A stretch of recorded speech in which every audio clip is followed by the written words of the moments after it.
So we've got a good sized group here today. Making an online accessible space accessible and safe is a collaborative effort. So we will hope that you'll all help out with that. We've created a set of values and principles to guide us and to ask that you honor these values when you're participating in this space. This is a community space, and we'd love your help to make it safe, as safe as possible for everyone here. Please state your name when you begin speaking, and say end of thought when you're done speaking. This is a practice. Don't worry if you don't get it right all the time, but please make your best efforts to do that. It also helps us with the transcript and the recording. Practice empathy, be thoughtful with your words and actions, and help us to cultivate a space free from judgment, bullying, or shame. Be respectful of others' journeys. Be open to differing viewpoints and experiences. It's up to you how you want to disclose and celebrate your identity, as well as to respect how others do that. Treat others how you would like to be treated. Be kind and in giving and accepting feedback. Consider how you can be supportive and model behaviors you want to see in others. Be mindful of others' emotional safety. Experiences of disability and or ableism can be really tough, and many of us come to this space with different histories of trauma. The purpose of this program is to connect and learn in a space with other deaf and disabled artists, and while being in connection with each other can be healing, this guest artists are peers who come to this space with their own histories and experiences, and they cannot provide emotional support that replaces therapy from a trained professional. But in support of this, we do have an active listener here today. An active listener is a trauma-informed and de-escalation skilled individual who can create a safe space for others to express emotional challenges in a particular setting. The overall goal of an active listener is to provide appropriate non-clinical feedback and emotional support to others. If you need emotional support during the workshop, we ask you to either step into a breakout room with the active listener and return when you're feeling comfortable and ready to talk about today's topic. Today, our active listener is Rain. Does anyone have any questions before I move on about that, or anything they need to clarify about any of that? Okay. We would also like to acknowledge that we are calling in from many parts of the world, but the host organization Creative Connector is calling in from Toronto, the traditional territory of many nations, including the Mississaugas of the Credit, the Anishinaabe, Chippewa, the Haudenosaunee, and the Wendat peoples, and is now home to many diverse First Nations. I realized I didn't turn my camera on. Hello. Any diverse First Nations, Hello. Inuit, and Métis people. We also acknowledge that Toronto is covered under Treaty 13 with the Mississaugas of the Credit, and it operates under the Dish with One Spoon Wampum Belt. This is a treaty between the Haudenosaunee and the Anishinaabe, and is a mutual agreement between nations for sharing land and resources that importantly states that we all have a responsibility to care for this land and for those who live here. Harmeet is going to introduce themselves now, and thank you very much for your time. Thanks, Emily. Hi, y'all. My name is Harmeet. I'm gonna probably use a short form today and use the word meet just so because my name's kind of long. But yeah, I'm an artist and educator and community organizer based in Toronto. I'm also Sikh Punjabi and disabled and trans. I typically have a lot more to say about myself, but I'm very sick. I got my COVID vaccine yesterday, and I'm not really doing the best. I've been kind of like throwing up all morning. So the words aren't really happening today, but I'm like really grateful to be here and sitting in my chair. So I'm not going to talk more about my bio. You can maybe check out that online because it's feeling fuzzy right now. But I'm really excited to collage today. Do you want me to just read your bio? No, it's okay. It's so long. Okay. It's okay. We don't need to do that today. But I make art and I'm also a grad student doing the things. So, yeah. Okay, I'm gonna screen share just so I have a little bit of an anchor while we talk about things. Give me one quick second. Okay, great.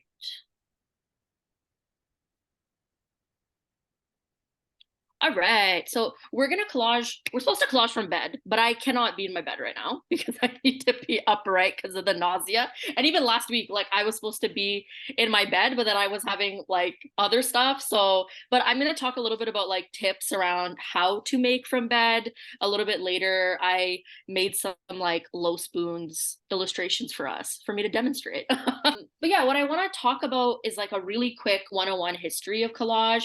I could talk about this for hours, but we're gonna try to like jam pack it in 2 minutes. But I think collage in a lot of like Western European, very white spaces is oftentimes attributed to Braque and Picasso.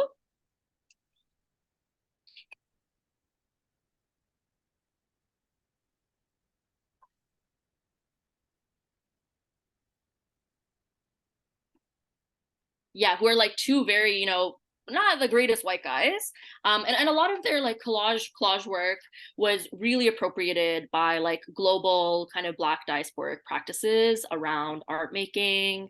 And so, the true kind of one of the true pioneers of collage is Romer Bearden,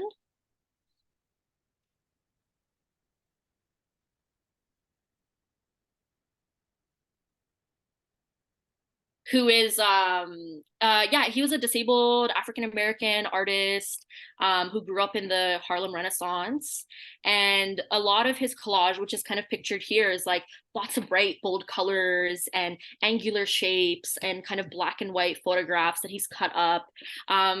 He really began collage as a way to, I think, respond to like the history of quilt making, which is like, there's so much African American history around quilt making. And, quilts and collages are really similar, right? Like it's this idea of taking these different pieces, bringing them together to make something new.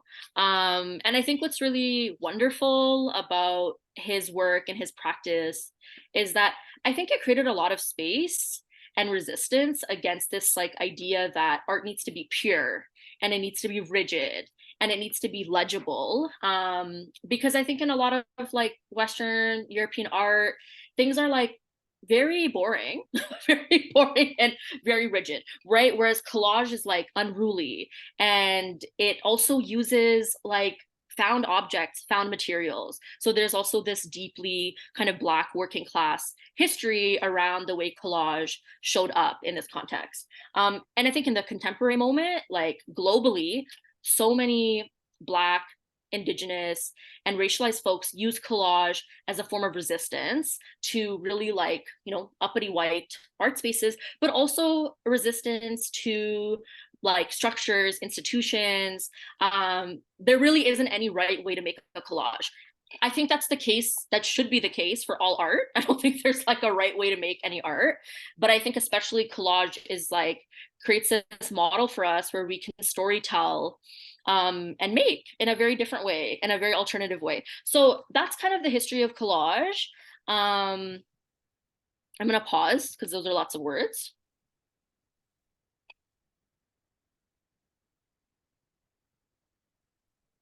So I started to kind of, I think, explore collage as a young adult, as a kind of very like messy, queer, non-Western like crip form of storytelling and like memory keeping. So it's like an archival practice for me. I oftentimes will collect things from everyday life, images, receipts, all the things, and will like collage in my journal.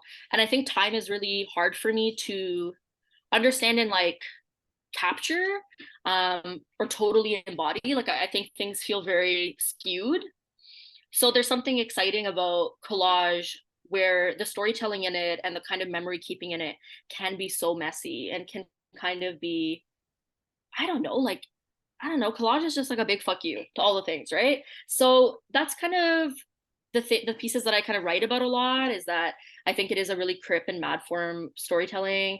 And what I think a lot about as well is there's this indigenous feminist poet. Gun Allen is her last name. I forgot her first name, but she writes a lot about how Western storytelling is there's always a climax and then there's a resolution.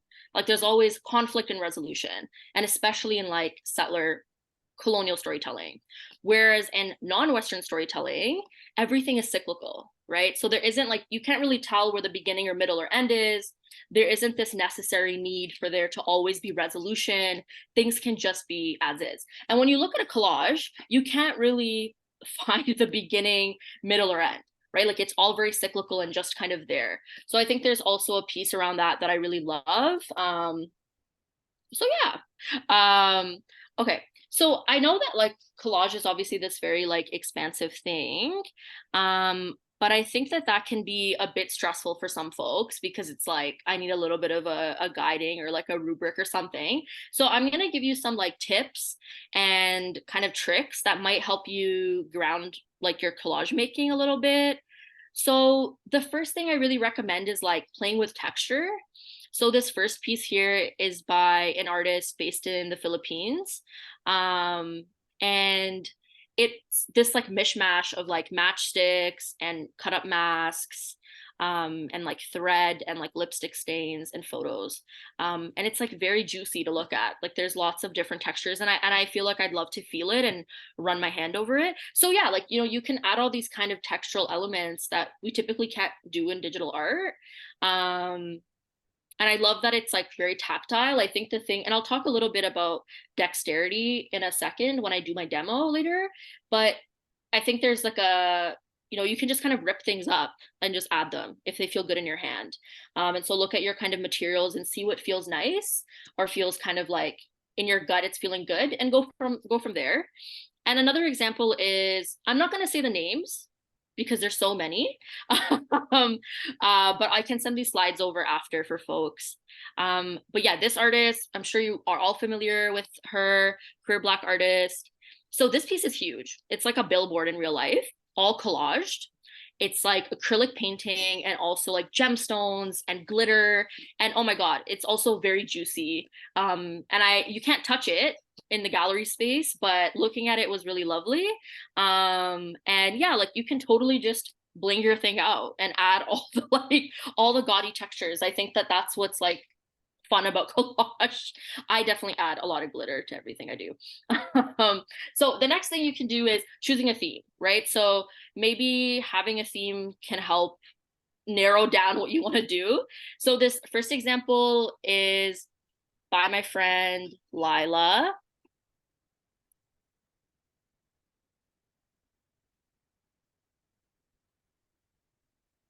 who is an indigenous queer artist. And you know, their work is like very vintage, very pink. And in real life, they're like totally punk, always wearing black, which is why I love their work. But here it's like this pink background.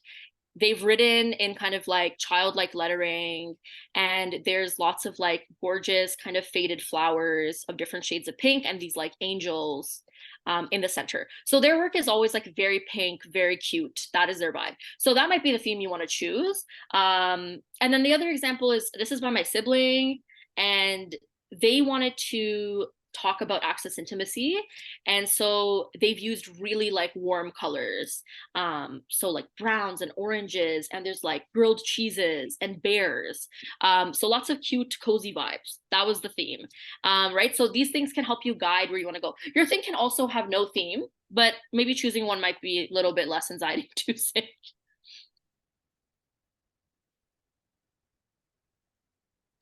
And you can also do symmetry or asymmetry. So these are some collages I made a couple of years ago. The first one is bell hooks, surrounded by these flowers, and there's like a gradient in the background and text that reads, "With love, healing happens in an instant." Right? So maybe, so what I did here was like I wanted symmetry, but I didn't want it in the middle or the center. So I did it on an angle. So it's like almost like a diagonal line. And I love doing that because being totally symmetrical feels stressful for me, but you can totally do it at these different angles, and have the same thing on either side and mirror each other. And the next piece is like, you know, there's asymmetry here. Like there's these things along the center. So there's these like oranges and cups of tea and some ocean textures that are all along the middle. And then there's these like mirrored computers and mirrored hands. But otherwise, all the elements are kind of like like scattered. Like there's these screenshots of photos, and text messages, right? So that are all kind of in different places. So asymmetry might also be very like grounding for you. I have OCD, so I'm like always chasing like visual balance. And so having grid lines almost on my work is very helpful. But that might not be important to you. And the last kind of like tip I will give is try to think about layering and contrast. Something that folks really struggle with when they first start collaging is it feels kind of flat. And the reason why it feels flat is like you might have just like tacked things on, but if you kind of layer, there's more depth and a richness to your piece. That doesn't necessarily mean it's better, but if that's not what you're going for, like you don't want your piece to look flat, layer, layer, layer, add more things. And so a good example of that is this Indigenous artist based in Ontario. The center, there's a moon, and then there's all these like layered square shapes that kind of get larger and larger as you go out. That could totally just be your collage, just like circles on circles on circles or different shapes, and of different textures, right? And it creates a real like depth to your work. And then the other thing is like maybe you want to like consider contrast. You can totally have your work be monochromatic, so all shades of green or all shades of yellow or all shades of like whatever the color is. You can still have depth in the work, but it might look a little bit flat, and that's okay. But if you want it to be like very understimulating and just like easy to look at, maybe monochromatic is like your way to go. And then the other thing is like maybe you want to have like high contrast. So there's this like Black queer artist, their collage of like Black feminist icons, and it's like black and white photos that are also matched with like colored photos, and it creates a really high level of contrast, and it's definitely a bit overstimulating than having the same color, right? But maybe that's the visual interest that you want. And then also thinking about like textures, like maybe you want your whole piece to have a very similar texture, or a very similar touch to it, but you can also have the things feel very different. For me, like I really like there to be a lot of different levels and textures, because I want it to be more tactile. And so, yeah, so that might be the consideration you have. So these are the kind of beginning 101 tips that I give to folks, or tools. And I'm sure you fabulous people already know all of these things. But if you don't, this might be helpful. Okay, I'm going to stop talking. That's kind of it for that section. We can go on a break. It's 2:35 right now. Let's maybe break for 10 minutes. So, yes. Okay. So, I'm going to make my zine about, I just got diagnosed as a diabetic last week, and I'm on Ozempic now, which I have complicated feelings about, but ultimately it's the medication that works for my sugars. And I've always kind of navigated the pandemic as an immunocompromised person, but now that I have like an official diagnosis for that, that's like been hard for me. And yeah, so my I'm kind of taking some like Ozempic cutouts from like my instructions for my injectables, and also like I have so many prescriptions, but this is just one of them that I'm gonna use. God, I feel like the whole thing would be covered with my prescriptions if I use them all, but this is like one of my medications that I use. So I've cut it up and kind of like layered some things behind it. I got my vaccine sticker yesterday. I felt like a champ when they gave me the sticker. And then this is like a KN94 mask, that I was gonna throw out anyways, that I've just cut up and kind of added glitter to it because I love to bedazzle. Yeah, and so everybody has different materials, but I should have probably gotten myself the same materials you have, but I've kind of just collected like a base kind of thing that I can tape everything onto. And I really recommend cut your scale in half. you do not need to do an 8 by 11 or like big canvas, like if it's overwhelming for you, the smaller you go, the less space it is to cover. And so this is like a very, very small paper that I'm using. It's just watercolor paper. And then I collected some other like leftover materials that I had, some green, some holographic. I have like a bunch of random stickers that are like foamy. So I'll probably add those on. And I have like old origami paper that's again like been already kind of picked through. And then I'm not using any sharp things in this demo because I don't want to trigger anybody, but you can totally just like rip things up instead of using anything sharp. But yeah, so and then the other thing I would recommend is like bring all the pieces that you like, do a little bit of shopping, like find all the things that feel good or texturally are feeling good, bring them in a kind of a bundle, see how it feels together. Like I really wanted lots of like pinks and greens and like kind of pastel-y colors because I want to feel a little happier than I do about health stuff right now. And so this is going to be like good vibes for me. And and then typically what I'll start doing is like I will start cutting away the different pieces I want. And you can totally do like a fake setup, like try to put the things together, see if it works for you. I always recommend you doing a bit of like a practice round before you glue things down. Um, you can totally rip things off if it doesn't work, it's fine. You have a container for it, but I don't like the textural, I don't like the sensory feeling of like piecing things out again. So I usually will do like a demo round for myself. And also like the thing I like to tell people is yes, it's feeling finite, right? Like we're adding things to a paper, but you can totally like add more things and you can make more collages. It does not, don't feel like extra pressure on making this the most beautiful thing you've ever done in your life. Just do a thing and see how it feels. Maybe you are over it by the end of this workshop. And also take some space from it. Like if you're getting really frustrated with things, just take a second, watch a TikTok or like listen to a song, and take a second before you dive back in, or cuddle your pet. So those are some of the things I will say for that. And then the other thing is like, I really love old magazines. This is Shameless Mag. I love to just like cut out fun pages from this. And what's was lovely today is that I got this magazine, I think 2 months ago, and I opened it up to this page that's about folks who are still COVID cautious, which I was like, what a lovely kind of gem or like, I don't know, affirmation for my work today. So I'm gonna probably cut up some cute pieces out of this like COVID grief thing. But yeah, and then the last thing, I want to do a little show and tell because dexterity is really hard. That's why I like collage because I can kind of, my hands have to be like this more so than this, or like holding a pen. And so that's really helpful for me. And I have a lot more spoons to do this than like illustration work and painting. And I also sometimes I still want to kind of like draw or like have lettering. So I use like stamping for my dexterity because I can just kind of like hold things like that. But you can totally cut out letters like old school, like our little mood boards and stuff and vision boards you probably have done as a kid. And then the last thing is like I got these crayons that are so fun, that don't require me to hold a thing. I mean, this one does. You got to hold it like this, right? But I love this because I can like, I'll do a little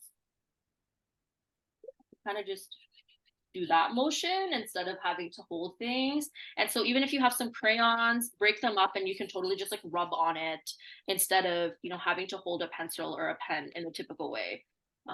So yeah. So those are some of the things that I do.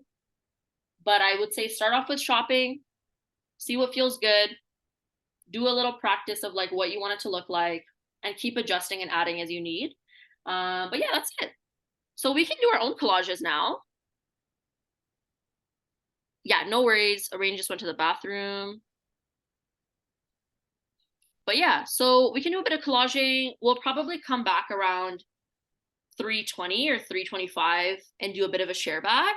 And I'll keep my camera on while I'm collaging in case there's anybody who is not and would like to just watch and feel part of the thing.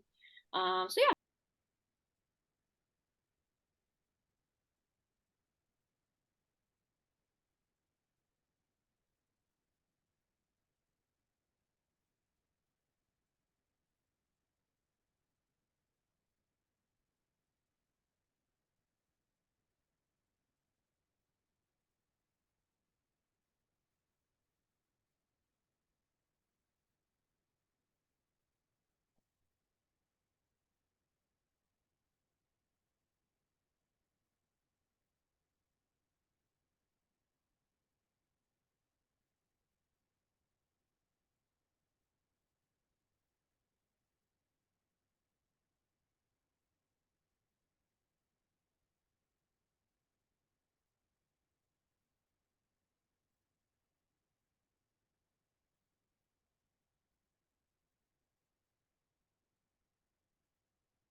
Bye, everybody.